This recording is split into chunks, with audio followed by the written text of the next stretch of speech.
Hi there. It occurred to me that not a lot of people know me, and you hear my voice from the back of the camera getting pissed off at what's going on in my watershed, which is directly behind me is where the pit is, just up the hill. I'm about 1 kilometer down the lake now, so about 5.5 kilometers uphill from me. There is some of the worst contaminated soil sitting above me on a plastic sheet that they can put metal spikes through like butter, and I'm watching the court system ignore us. I'm watching the government system ignore us.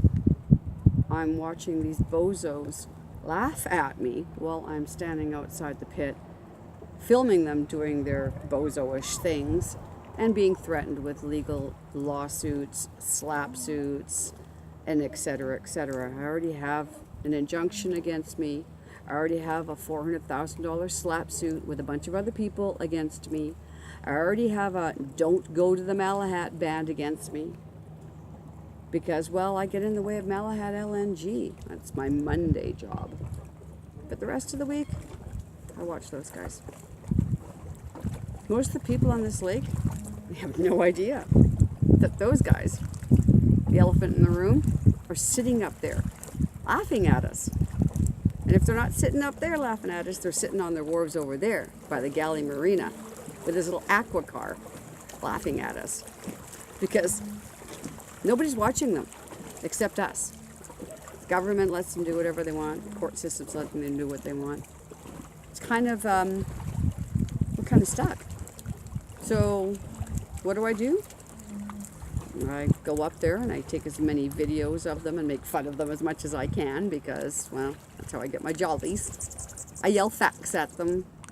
Tomorrow I'll take my megaphone. I try to get through to the people that are working there who think this is funny. And then I'm just a crazy old bird standing on the side of the fence, filming them and yelling facts. I'm not a crazy old bird.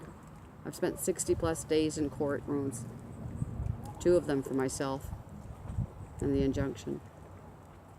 I've seen and heard and witnessed the fraud that created this permit, the underhanded deals that created this permit, the scratching of backs that created this permit, the underhanded backroom deals of Christy Clark and whatever developer needed to have a place to dump his contaminated soil. So it gets barged into Trio Excavating on Admirals Road that is owned by Quantum Murray, Ian Maxwell. He owns the barge docks apparently on Vancouver Island. Christy Clark sold them to him for $1. Yeah, another backdoor deal. So I try to bring the facts as much as I can. I know I can sound angry at times, but I would challenge anybody who has my job front line, watching this, witnessing this every day, to be light and fluffy as much as you can. I do the best that I can when I'm not witnessing ecocide above my watershed. Today was a particularly bad day for me today. I got to confront some of the, I believe, engineers, possibly ministry people, I don't know. I could feel they don't want to hear it. I yelled facts at them. They didn't want to hear it. I just kept walking with a little Visi vest, hard hats, and clipboards. And then I watched workers glue patches onto the liner that has rips in it all along the edges. You know what? They didn't do that with the rips that were underneath the contaminated soil now. They have proof, pictures, videos. The liners didn't even match up against each other. There's a huge gap in them. There's creases, there's holes, there's rips. They don't care. They're just going to dump as much as they can, make as much money as they can, and then walk away.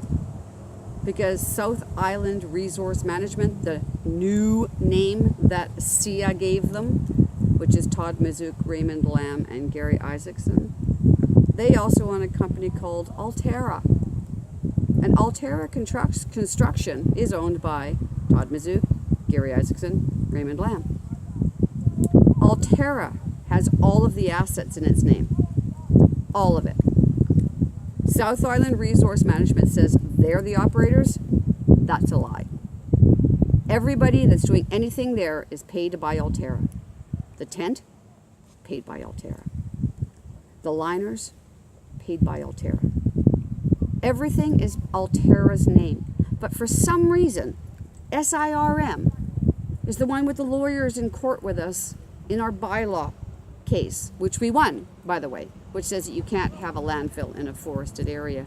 But Justice Pamela Kirkpatrick, in her ultimate wisdom, and using her own precedent-setting case from Peachland from years ago, decided that even though they weren't allowed to have that zoning there, they could dump while they appeal it. Yeah. She gave them a permission to dump 105,000 tons of contaminated soil that apparently was in SIRM's contracts. Well, it turns out it was only Alterra that had it in their contract, not SIRM. So Pamela Kirkpatrick, guess you're in on it? Nice. I hope that something changes here, because everything's stacked against us right now. We don't seem to have any recourse except keep talking, keep getting out there, keep filming them when they screw up, and then hope that they'll just go bankrupt and walk away, which is where us permaculture people step in, because us permies know that we can fix anything and everything on this planet with plants, nature, and